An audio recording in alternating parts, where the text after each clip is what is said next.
So, hi, this is Laura Orsini with the Phoenix Publishing and Book Promotion Meetup, and I'm here today with Matt Quirk of Get Quirked. There he is. And Matt is our speaker this coming Tuesday, May 23rd, and on the topic of author websites. Making it slightly easier to design, but kind of what you need to know and how to do a little bit on the back end for the SEO to get your website noticed online. So Matt, can you tell us a little bit, just a sentence or two about why I chose you to come do this talk? Sure. So I am the owner of Get Quirked. It's a digital marketing consulting agency. We do a lot of work with people who are looking to get their business found more online. And a large part of that is having a website that allows you to do so.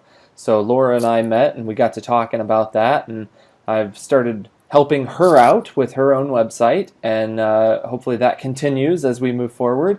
But yeah, so I'm really excited to help all of the authors learn a little bit about why they need their own website and what it can actually do for them as a business. You could give somebody who, let's do two tips. One tip is for somebody who already has a website. What should they be looking at with regard to how it functions and if they're getting the most bang for their buck, so to speak, for if they're bothering to have and either pay somebody or manage their own website? Yeah, so I would say the first two things that you need to do are make sure that you can see how your website is performing.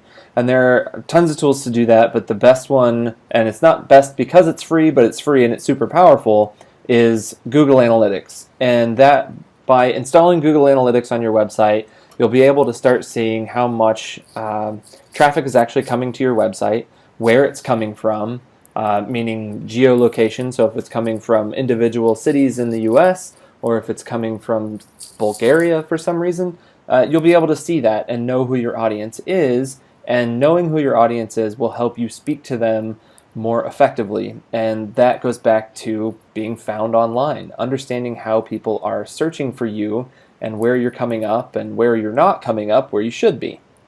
Okay, super. So that's for somebody who already has a website. Yes. Now, we have a number of authors who are brand new to the writing business and kind of brand new to the online marketing business, because I think the two have to go hand in hand.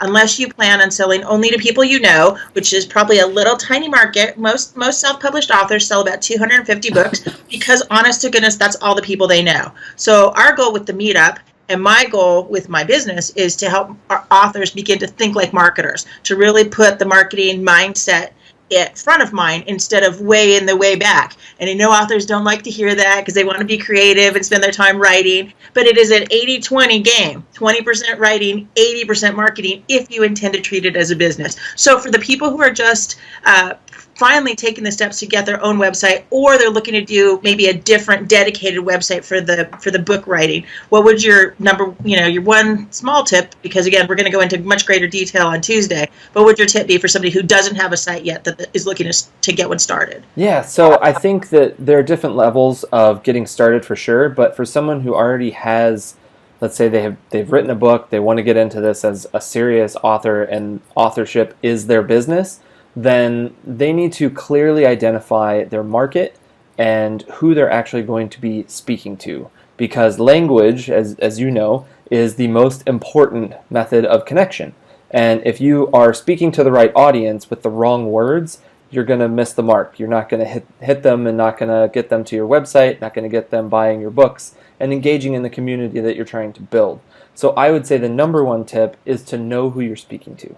Okay, so and that's my biggest passion when it comes to marketing is identifying your ideal reader. So you have to know who your reader, who you're after. If you're selling children's books, you're not selling to children. You're selling to parents, to grandparents, to teachers. So those kinds of things, you have to make that distinction. So we do have a worksheet on identifying your ideal reader, and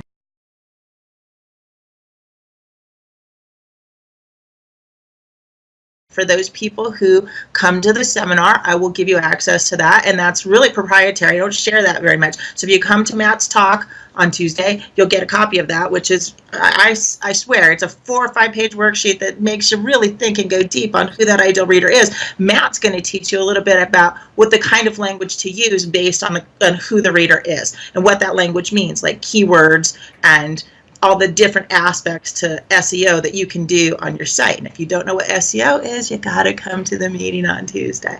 So Matt, any other tips, or are we good until Tuesday? I think we're good until Tuesday. We're going to cover a lot of stuff, so come and be prepared to take notes.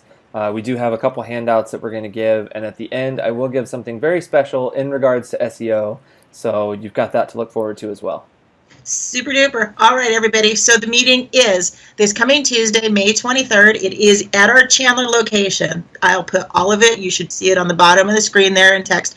But it is Social Box, and the address is 1371 North Alma School Road in Chandler. So please come, see me, see Matt, and let's make it a great turnout. Thank you, Matt. Thank you. All right, take care.